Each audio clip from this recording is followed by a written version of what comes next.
Specially Ontario जैसी जगहों पे पीआर नहीं होने वाली है। डिप्लोमा किया था, उसके बाद भी सिक्योरिटी गार्ड वगैरह कर रहे हैं, क्या उन्हें स्टिल कनाडा कंसिडर करना चाहिए फॉर स्टडीइंग अब्रॉड? वो पहले भी जॉब्स थी, आज की डेट में भी जॉब्स हैं। Canadian dream is still a reality. जो लोग यहाँ पे सपनों की दुनिया सोच के इसको आते हैं। Hello guys, welcome back to this channel. This me मानी मंगवानी, योर बॉस गर्ल। और आज का वीडियो आपके लिए काफी ज्यादा इंफॉर्मेटिव और इंसाइटफुल होने वाला है। The video is all about can you still be successful in Canada. अगर आप 2024 में आ रहे हो तो क्या ये आपके लिए राइट डिसीजंस हैं? क्योंकि हम बहुत कुछ सोशल मीडिया पे देख रहे हैं, लोगों को जॉब्स नहीं मिल रही है, देयर आर क्राइसिस, और ये सब चीजों को आंसर करने के लिए ना मुझे एक वैल्यूएबल इंसाइटफुल पर्सन आपके लिए चाहिए थे। और मैं 1.5 महीने से ट्राई करी थी डॉक्टर विकास जी को रीच आउट करने के लिए, and thank you so much कि आपने चांस दिया। हम काफी ज्यादा टॉपिक्स को टच करने वाले हैं इस वीडियो में। We are going to talk about his journey and can you be also successful in Canada। आज के गेस्ट को मैं इंट्रोड्यूस करना चाहूंगी, डॉक्टर विकास, जो कि खुद एज एन इमिग्रेंट आए थे और ये अभी खुद कॉलेजेस रन करते हैं और यूनिवर्सिटीज में भी बोर्ड मेंबर हैं, जो खुद में एक बहुत बड़ी बात है। और इनकी खुद एक लीडिंग एडटेक कंपनी है। He is an chairman and also CEO of UPI studies. इस वीडियो में एक ऐसे इंसान है जो डेफिनेटली आपको राइट इन्फॉर्मेशन दे सकते हैं। एंड मैं आपसे पूछना चाहूंगी कि क्या कैनेडियन ड्रीम स्टिल पूरा हो सकता है?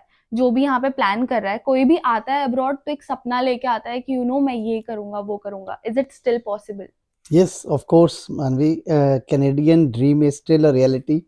जो लोग यहाँ पे सपनों की दुनिया सोच के इसको आते हैं, वो वाकई अपने सपने पूरे कर सकते हैं। बस उनको मेहनत करने की ज़रूरत है और डेडिकेशन के साथ, जिस तरह मैंने किया है। मैं भी एज अ इमिग्रेंट यहाँ पे आया था।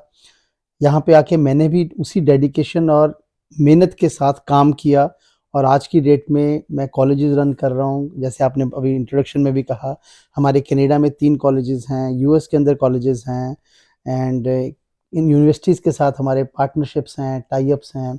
सो यूपीआई स्टडी एक लीडिंग एडटेक कंपनी है, जिसके थ्रू हमने थाउजेंड्स के अंदर इंटरनेशनल स्टूडेंट्स कनाडा और डिफरेंट कंट्रीज़ में आते हैं और on 50% of the fees, and ताकि उनका वो सपना पूरा हो सके, जो एक फॉरेन लैंड में आके फॉरेन एजुकेशन लेने का और यहाँ पे सेटल डाउन होने का। आप एजुकेशनल फील्ड में 20-25 सालों से हो, तो आप एग्जैक्टली कब कनाडा आए थे? तो मेरी जर्नी जो थी वो स्टार्ट हुई एज अ मेडिकल स्टूडेंट। मैं डॉक्टर बाय प्रोफेशन हूँ, but long back, around 25 years back, we started a school near Chandigarh.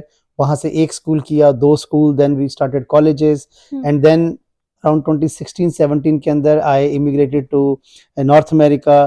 तो यहाँ पे आके भी काफ़ी नेटवर्किंग की, काफ़ी स्ट्रगल की, और धीरे धीरे आगे बढ़ते बढ़ते then we started one college. We took over colleges even with partners.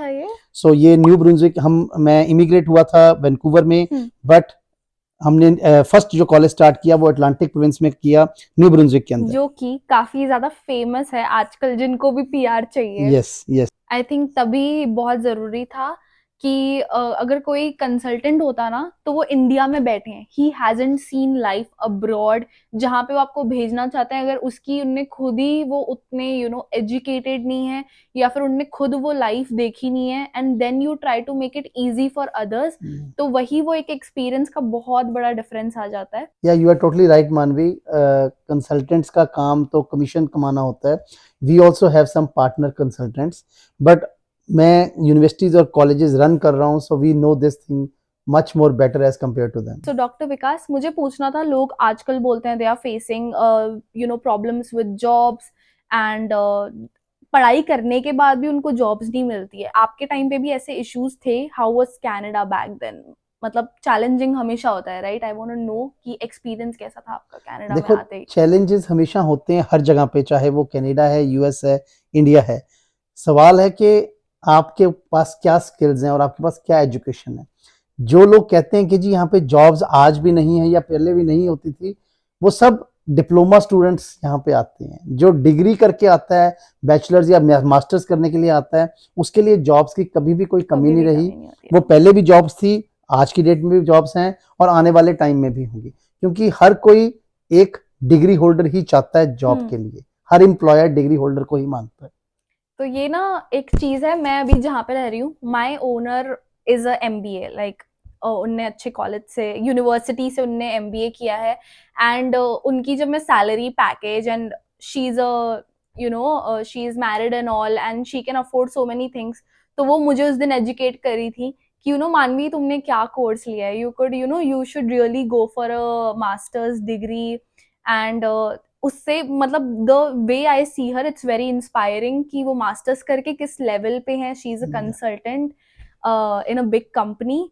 So I really feel ऐसा लगता है कि मुझे गाइडेंस नहीं मिली इस चीज पे जब मैं आई थी इंडिया से, कि मुझे किसी ने बोला ही नहीं यार मास्टर्स कर सकते हैं, या you are right, degree matters a lot. क्या सही रास्ता हो सकता है स्टूडेंट्स के लिए if they want to go for master's, but आजकल जीआईसी का जो जस्ट डबल हो गई है, सो लोगों को लगता है कनाडा आना भी बहुत ज्यादा मुश्किल और एक्सपेंसिव हो गया है। तो क्या लगता है आप कैसे एक रोड मैप बता सकते हो, how can they still manage to do it, make the right decision? देखो, अगर आप जीआईसी की बात करो, वो तो एक हम जिसे कहते हैं कि हवा बन गया है लोगों के दिमाग के अंदर। जीआईसी को इतना बड़ा इशू नहीं है। जब अब एक स्टूडेंट यहाँ पे लैंड होता है, उसको पहले 1-2 हफ्तों में $6,000 के अराउंड उसको रिफंड मिल जाता है जीआईसी में, और पहले 3 महीनों के अंदर उसको $1,300-1,400 पर मंथ के हिसाब से वापस आ जाते हैं। तो टेक्निकली वो फर्स्ट 3-4 मंथ्स में $10,000 तो उसको वापस आ जाता है। तो जो बड़ा है वो तो उसी का है। राइट। सो जीआईसी को इतना बड़ा इशू बना लिया हर किसी ने। जीआईसी आपकी खुद की है, यस, वो वो आपको आपकी ही खुद की वापस है। मिलने वाली है, हाँ, राइट। और गवर्नमेंट तो ये सोच के जीआईसी बढ़ाई है कि लिविंग एक्सपेंसेस इतने बढ़ गए हैं, सो यस, आपके बस वो बैंक अकाउंट में सिक्योरिटी के लिए रखा है, राइट। तो या जीआईसी तो हो गया, बट बाकी मास्टर्स का क्या लगता है आपको, कितना खर्चा आता होगा, हाउ एक्सपेंसिव इट इज? क्योंकि मुझे हमेशा माइंड में ऐसा रहता था कि यार कनाडा अगर आना है मास्टर्स वगैरह, तो मैंने सोचा भी नहीं, क्योंकि मुझे लगता था इट्स क्वाइट ये एक्सपेंसिव। एक्चुअली जो आपने ये बात कही ना कि मास्टर्स का कितना खर्चा आता है, या लोग डिप्लोमा करने के लिए आते हैं, ये ना वो एक मिथ क्रिएट किया हुआ है। ये कंसल्टेंट्स का ही मिथ क्रिएट किया हुआ है। Not even only in India, different countries के अंदर ये सभी कंसल्टेंट्स का यही है कि जी आप जब भी उनके पास कोई स्टूडेंट जाता है कि आप डिप्लोमा करने के लिए जाओ, पीजी डिप्लोमा करने के लिए जाओ। बट अब यहाँ पे सिनेरियो बदल चुका है। वो पीजी डिप्लोमा करने के लिए इसलिए स्टूडेंट को प्रेशराइज करते हैं एक पर्टिकुलर कोर्स के अंदर, क्यों? बिकॉज उनका कमीशन सेट होता है कॉलेजेस से। वो कभी रिकमेंड नहीं करते कि एक बच्चा मास्टर्स करने के लिए कनाडा में आए। पर वो ये चीज कभी नहीं बताते स्टूडेंट को। स्टूडेंट को भी ये बात पता नहीं होती कि जो मास्टर्स की फीस है और डिप्लोमा की फीस है वो ऑलमोस्ट सेम है। बड़ी there is a very thin line. और अगर थोड़ा बहुत डिफरेंस है भी, जो बेनिफिट्स हैं मास्टर्स के वो बहुत ज्यादा हैं। पीआर आपको जल्दी मिलती है, आपको अच्छी जॉब्स मिलती हैं, आपके पे पैकेजेस बहुत होते हैं, आपकी जितनी जर्नी है यहाँ पे आके एज अ स्टूडेंट वो सब स्मूथ हो जाती है। अर्ली पीआर जो एक मास्टर स्टूडेंट को जल्दी मिलती है और एक डिप्लोमा स्टूडेंट को थोड़ी देर बाद मिलती है। अब अगर हम रिसेंट कैनेडियन लॉज के बारे में बात करें, वर्क परमिट एक्सटेंड नहीं होता आजकल, राइट। सो एक डिग्री होल्डर के पास डिग्री खत्म होने से पहले जॉब की ऑफर लेटर होती है, बट एक डिप्लोमा वाले के पास वो चीज नहीं है। उसको बाद में डिप्लोमा करने के बाद स्ट्रगल करनी पड़ती है, कई कई मंथ्स लग जाते हैं उसको वो जॉब लेने के लिए। मैंने अभी एक रीसेंट किस्सा सुना था जहाँ पे मैं शेयरिंग कैब में जाती हूँ, तो मुझे काफी ज्यादा एक्सपीरियंसेस सुनने के लिए मिलते हैं। तो मुझे वही बता रहे थे कि यार जॉब ही नहीं मिल रही थी, and then security after even getting out of college, diploma किया था उसके बाद भी सिक्योरिटी गार्ड वगैरह कर रहे हैं, और इंक्रीमेंट होके भी स्केड्यूलर वाली जॉब Yes. कर रहे हैं। सो फिर ऐसा लगता है यार इतने पैसे लगा के डिप्लोमा में इज और ये सेम सिनेरियो बैचलर्स के लिए भी है और मास्टर्स के लिए भी। जब कोई +2 वाले स्टूडेंट +2 करके इंडिया से यहाँ पे आते हैं, उनका माइंड मेकअप है कि क्योंकि कंसल्टेंट ने कहा हुआ है कि आप डिप्लोमा करने जाओ 2 साल का, राइट। पर वो ये चीज नहीं रियलाइज करते कि डिप्लोमा करने के बाद उनको ना तो जॉब प्रॉपर मिलेगी और जल्दी मिलेगी, then again problems will come for PR. So इसलिए ये सिनेरियो सेम है +2 वालों के लिए भी और जो ग्रेजुएशन करके आ रहे हैं उनके लिए भी। सो इसलिए जब भी यहाँ पे आओ, चाहे वो +2 के बाद आ रहे हो तो बैचलर्स करने के लिए आओ, और वहां से ग्रेजुएशन करके आ रहे हो तो यहाँ पे मास्टर्स के लिए आओ, not for any diploma. It's very important, specially 12th वालों के लिए तो मैं ये चीज बोलना ही चाहूंगी कि जितने भी लोग हैं ना मेरे पहचान में, मेरे फॉलोअर्स भी जो मुझे मैसेज करते हैं, वो आजकल पीएनपी ऑप्शंस देख रहे हैं, और उनको ये रियलाइज हो चुका है कि 12th के बाद स्पेशली ओंटारियो जैसी जगहों पे पीआर नहीं होने वाली है। सो मैं अभी मेरा केस भी डिस्कस करना चाहूंगी। मैं अपने बैचलर्स के बाद आई हूँ, और अगर मैं मास्टर्स प्लान करती तो मुझे कितना कॉस्ट और क्या मेरा रोड मैप होता है एग्जैक्टली। आपने कितने साल की ग्रेजुएशन की है? मैंने 3 इयर्स जो स्टैंडर्ड इंडिया में होता तो है। कंसल्टेंट ने आपको यही कहा होगा कि 3 इयर्स की ग्रेजुएशन के बाद तो आप मास्टर्स करने के लिए जा ही नहीं सकते। एग्जैक्टली सेम, तभी तो कंसिडर नहीं किया था मास्टर्स करना। सो मगर उसके अंदर एक छोटा सा ग्लिच है जिसके बारे में स्टूडेंट्स को नहीं पता होता कि 3 साल की ग्रेजुएशन के बाद जब अगर आप 2 सेमेस्टर्स का ऑनलाइन डिप्लोमा किसी भी कैनेडियन इंस्टीट्यूशन से कर लेते हो तो वो जो 16 इयर्स ऑफ एजुकेशन वाली कंडीशन है कनाडा की वो पूरी हो जाती है और आप यहाँ पे मास्टर्स करने के लिए आ सकते हो। सो 3 साल की मास्टर्स करके आपने एक ऑनलाइन डिप्लोमा ज्वाइन किया कैनेडियन इंस्टीट्यूशन से और जिसके बेस के ऊपर आपका जीआरई जीमेट भी नहीं आपको देना पड़ता वो करने के बाद और आप डायरेक्टली यहाँ पे मास्टर्स करने के लिए आ सकते हो। मेरे खुद के कॉलेजेस से थाउजेंड्स ऑफ स्टूडेंट्स ने डिप्लोमा ऑनलाइन करके यहाँ पे मास्टर्स करने के लिए आए हैं और वो पढ़ रहे हैं। और वो कितना कॉस्ट करता है जो ऑनलाइन कोर्स है? That is very negligible as compare to what you are paying for your diploma. उस मास्टर उस जो वो 2 सेमेस्टर्स के डिप्लोमे की कॉस्ट है that is in the range of $5,000 to $6,000 इतना तो मेरे 4-5 महीने का खर्चा हो जाता है यहाँ पे। yes. तो वो भी एक वेस्ट है अगर Yeah. घर बैठे बैठे ऐसी ब्रिजिंग कोर्सेज करके अगर मैं मास्टर्स कर सकती हूँ और वो भी आप बता रहे हैं इतने अच्छे रीजनेबल प्राइस में। अब इंडिया की मार्केट इतनी ज्यादा कंसल्टेंट्स ने कैप्चर की हुई है कि वो इस बारे में बच्चों को बताते ही नहीं है, स्टूडेंट्स को पता ही नहीं है। हम एक्सपैंड करने की कोशिश कर रहे हैं इंडिया में मगर वहां पर लोगों का एक माइंडसेट है कि उन्होंने कंसल्टेंट के पास जाना है और कंसल्टेंट ने उनको कहना है नहीं नहीं 3 साल के ग्रेजुएशन के बाद आप कर ही नहीं सकते मास्टर्स और वो उन्हीं की बात मान लेते हैं।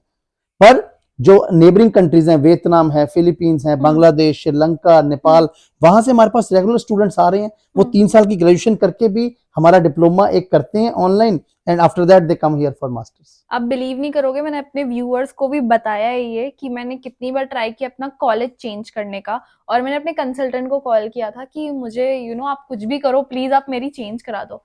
एंड ही टोल्ड मी मानवी तुम वहां पहुंच गए हो अब तो तुमसे क्या छुपाना, बट मैं कुछ नहीं कर सकता अभी हमारी कोई नहीं सुनता। तो यही एक फर्क है एक कंसल्टेंट्स में जो वहां पे से आपको भेजते हैं यहाँ पे और हम एजुकेटर्स में। सो डॉक्टर विकास मुझे आपसे ये पूछना था बहुत इंपॉर्टेंट क्वेश्चन और काफी ज्यादा लोग कंफ्यूज भी हैं आजकल इंटरनेट पे ये वीडियोस देखते हैं should they come to Canada और क्या बाकी countries Australia USA Germany you name it क्या उन्हें स्टिल कनाडा कंसिडर करना चाहिए फॉर स्टडीइंग अब्रॉड? तो मुझे लगता है कि जो कनाडा है yes it is the best option for anyone to come here and study because return on investment जो कनाडा में है वो कहीं पर भी नहीं मिलती। अगर हम इसको कंपेयर करें ऑस्ट्रेलिया के साथ, ऑस्ट्रेलिया के अंदर पीआर मिलने is very difficult, it takes around 8 to 9 years to get the PR. UK की बात करें, यूके में तो अंडर ग्रेजुएट स्टूडेंट्स के लिए उन्होंने पार्ट टाइम काम ही करना देना बंद कर दिया और प्लस स्पाउस वीजा के ऊपर रोक लग गई है, वो नहीं मिलता। देन अगर हम यूएस की बात करें, यूएस में आप यूनिवर्सिटी एरिया से बाहर काम नहीं कर सकते। अगर यूनिवर्सिटी आपको काम देती है सिर्फ तभी आप काम कर सकते हो एज अ स्टूडेंट। मुझे ये पता नहीं था। और green card is next to impossible if you are India born. Right? लोगों को यहाँ पे अपॉइंटमेंट नहीं मिल रही है विजिटर वीजा के लिए। US is just very challenging. So इसलिए हर एस्पेक्ट से अगर देखें तो Canada is the best option. और मुझे ये भी जानना था कि एग्जैक्टली राइट एज क्या होती है किसी की आने की और जो 35 प्लस लोग हैं क्या उन्हें भी स्टिल कंसिडर करना चाहिए अपनी सेटल्ड लाइफ छोड़ के यहाँ पे आना?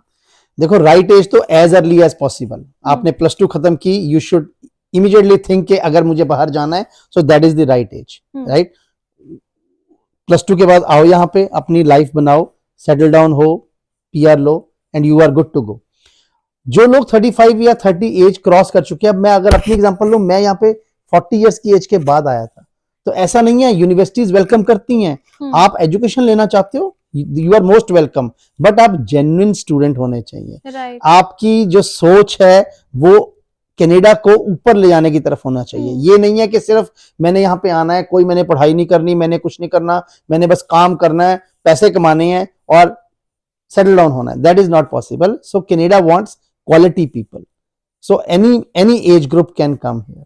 आई थिंक जो सेटल्ड भी हैं they can easily get already PR in India और उसके बाद I think cost of education भी कम हो जाता है आफ्टर पीआर। यस, अगर आप पीआर हो जाते हो उसके बाद आप और अगर डिग्री लेना चाहते हो और पढ़ाई करना चाहते हो तो आपकी तो लोकल जो डोमेस्टिक स्टूडेंट्स वाली फीस है वही लगेगी। जिस डिग्री के लिए पहले आपने $15,000 पर ईयर दिया था, आई थिंक उसी डिग्री के लिए आप सिर्फ $3,000 या $4,000 दोगे पर ईयर। ये मेरा खुद का प्लान है कि जो मिस्टेक अभी मैंने कर ली है, यस पीआर होने के बाद मैं मास्टर्स करने के लिए आपके पास आने वाली हूँ कि या मुझे श्योर अब श्योर मास्टर्स करनी है, क्योंकि और आई थिंक कनाडा इसलिए भी मेरे लिए क्योंकि मैं भी एक मिडिल क्लास फैमिली से आती हूँ, तो पता होता है यूएस तो बिल्कुल है ही नहीं ऑन द वे, मतलब मैं सोच ही नहीं सकती। कनाडा में एक ऑब्वियसली अफोर्डेबिलिटी मुझे दिखी, और एक पीआर मिलने का ये सारे एस्पेक्ट्स बहुत इंपॉर्टेंट हैं। यस सो मेरी एक यंगर सिबलिंग भी है जो कि 12th अभी इसका होने वाला है, so I really wanted to know कि वो कैसे बैचलर्स प्लान कर सकती है, बिकॉज मैंने तो अपनी मिस्टेक कर ली, बट जो स्टेप मैं ले सकती हूँ और जो 12th के बाद बच्चे आ रहे हैं उनके लिए पाथवे क्या हो सकता है। सो जब कोई स्टूडेंट वहाँ पे 12th करता है वो नॉर्मली उसी तरह कंसल्टेंट के पास जाता है जैसे आप गए, तो कंसल्टेंट उसको यही बताते हैं कि बैचलर्स की डिग्री 4 साल की है, वो आपके लिए बहुत मुश्किल है अफोर्ड करनी क्योंकि फीस बहुत ज्यादा होगी, तो बेटर है आप 2 साल के डिप्लोमा में चले जाओ किसी कॉलेज के अंदर करने के लिए। मगर उनको ये चीज नहीं बताई जाती कि वो 2 साल के डिप्लोमे के बाद उनको कितनी मुश्किलें आने वाली हैं, कितनी स्ट्रगल्स उनको करनी पड़ेंगी यहाँ पे सेटलमेंट के लिए। तो उस चीज को इजी बनाने के लिए ही हमने यूपीआई के अंदर कुछ ऐसे एडवांस डिप्लोमा स्टार्ट किए हैं। एक प्लस 2 वाला स्टूडेंट जब वहां पे प्लस 2 खत्म कर लेता है या वो कर रहा होता है, वो यूपीआई के इस प्रोग्राम को ज्वाइन कर सकता है जो एडवांस डिप्लोमा बच्चे यहाँ पे आके 2 साल में खत्म करते हैं। वो सेम डिप्लोमा ऑनलाइन वो स्टूडेंट्स अपने होम कंट्री से 9 to 12 मंथ्स में कर लेते हैं। हर वो डिप्लोमा जो वो यूपीआई के प्रोग्राम में करते हैं दैट कैरी 60 क्रेडिट्स। और यहाँ पे आपको पता है कनाडा में बैचलर्स डिग्री के लिए आपको 120 क्रेडिट्स की जरूरत होती है, तो 60 क्रेडिट्स तो उन्होंने ऑलरेडी इंडिया में ऑनलाइन ले लिए, कर लिए। Once they finish that diploma हम उनके वो 60 क्रेडिट्स ट्रांसफर कर देते हैं कनाडा में यूनिवर्सिटीज के अंदर, और यूनिवर्सिटीज में वो सीधा बच्चा 3rd ईयर के अंदर आता है।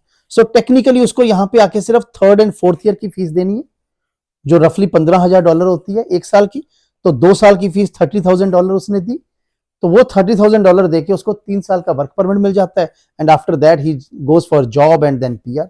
और क्योंकि उसने बैचलर्स की डिग्री की होती है, जॉब भी अच्छी मिलती है, पैकेजेस भी अच्छे मिलते हैं और अर्ली पीआर भी होती है।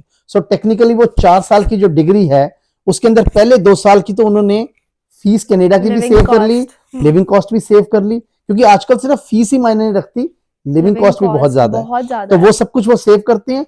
और ये वो जो 2 साल के इन ल्यू ऑफ वो जो वहां पे ऑनलाइन डिप्लोमा करते हैं वो वही 5-6 हजार के अंदर वो डिप्लोमा कर लेते हैं, हाफ प्राइस में हो रहा है, हाफ प्राइस में, और that is equivalent to the cost of the diploma. एक डिप्लोमा के लिए भी यहाँ पे जब कोई स्टूडेंट आता है वो कॉलेज के अंदर 17 to 18,000 कैनेडियन फीस देता है, तो टेक्निकली वो 36 से लेके 40,000 कैनेडियन 2 साल के अंदर दे देता है डिप्लोमा करने के लिए, तो $40,000 के अंदर ही हम उनको बैचलर्स करवा देते हैं। मैं ये बोलना चाहूंगी 2024 है, मेरी मॉम बहुत सालों पहले बोलती थी कि तुम्हारे पास डिग्री होना बहुत जरूरी है, तो इस जमाने में ये बात तो एकदम सेंसलेस हो गई कि अगर कोई स्टूडेंट 12th के बाद डिप्लोमा कर रहा है, लाइफ में एक डिग्री होनी बहुत जरूरी है। तो मेरा एक ये भी क्यूरियोसिटी थी कि कभी भी ना मैंने यूनिवर्सिटी के बारे में इसलिए नहीं सोचा क्योंकि मुझे ऐसा था कि पढ़ाई इतनी टफ होती है, मैं पार्ट टाइम जॉब कर पाऊंगी कि नहीं, how will I manage things.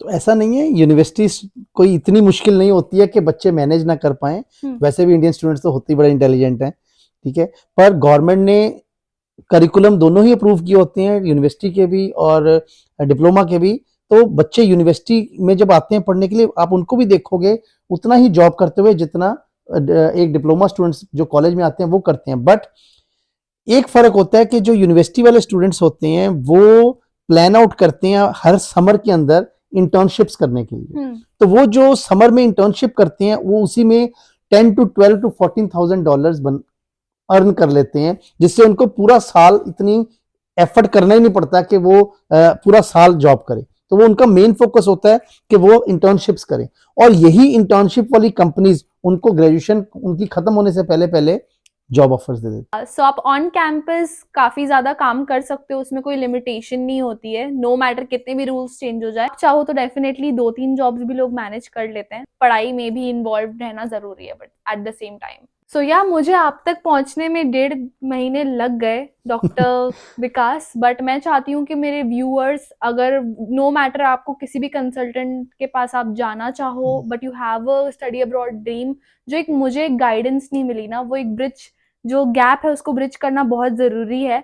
I really have a request to you कि अगर मेरे व्यूअर्स के लिए स्पेशली अगर वो चाहें, अगर उन्हें ये वीडियो में काफी ज्यादा हमने इन्फॉर्मेशन दी है, बट अगर किसी को राइट इन्फॉर्मेशन लेनी है, क्या आप उन्हें हेल्प आउट कर सकते हैं उस चीज के लिए इन एनी? सो ओके मानवी, मैं ये करूंगा कि मैं अपने वर्केबल आवर्स के अलावा आपको एक लिंक प्रोवाइड करूंगा कंपनी का, जिसके ऊपर कोई भी आपका व्यूअर जो मेरे से गाइडेंस लेना चाहता है, मेरे से बात करना चाहता है, they can schedule a call for 15 minutes. What? चाहे वो मेरे से करें या मेरे किसी भी टीम मेंबर से करें, I will personally look into this कि उस लिंक के ऊपर जितनी भी कॉल जाती है, मैं कोशिश करूंगा कि मैं उनसे खुद बात करके उनको एक सही उनका मार्गदर्शन कर सकूं, उनको सही दिखा सकूं, ताकि उनकी जो जर्नी है अब्रॉड स्टडी की वो स्मूथ हो सके। बिकॉज मैं भी ये चाहता हूँ हर स्टूडेंट जो इस दुनिया में सपना लेता है कि मैं एजुकेशन लूं, उसका वो सपना पूरा हो और ये उसका राइट बनता है। सो मेरा यही एम है और मैं उसके लिए आई कैन डू एनीथिंग। और ये बहुत बहुत बड़ी बात है। मुझे ऐसा लगता है काश मेरे टाइम पे ये वीडियो मैंने देखा होता और मुझे ये अपॉर्चुनिटी मिलती कि मैं आप जैसे किसी नॉलेजेबल इंसान को कॉल कर पाऊँ। So don't miss on this thing. अगर आप, and thank you so much कि आपने ये प्रिविलेज मुझे और मेरे व्यूअर्स को दिया है। And thank you so much for being part of this video, doctor Vikas. Thank you, and yeah thank you for giving me this opportunity कि मैं और स्टूडेंट्स को हेल्प कर सकूं। So you people are always welcome to for any kind of guidance, any kind of help you need from UPI study. And I'm a student as well, so I'm really glad that I got an opportunity to do it with you. Thank you so much. Okay, welcome. And yeah, मिलते हैं next video में। Thank कोई you. भी आपके questions है guys, let me know. I will recheck, ask them, and definitely try to answer all the comments in this video, क्योंकि I know एक right guidance की बहुत ज़्यादा ज़रूरत है इंटरनेट पे। So yeah, मिलते हैं next video में। Make sure you subscribe and also go check out UPI as well, because they genuinely help out students. So yeah, मिलते हैं next video में। Bye. Bye. Thank you.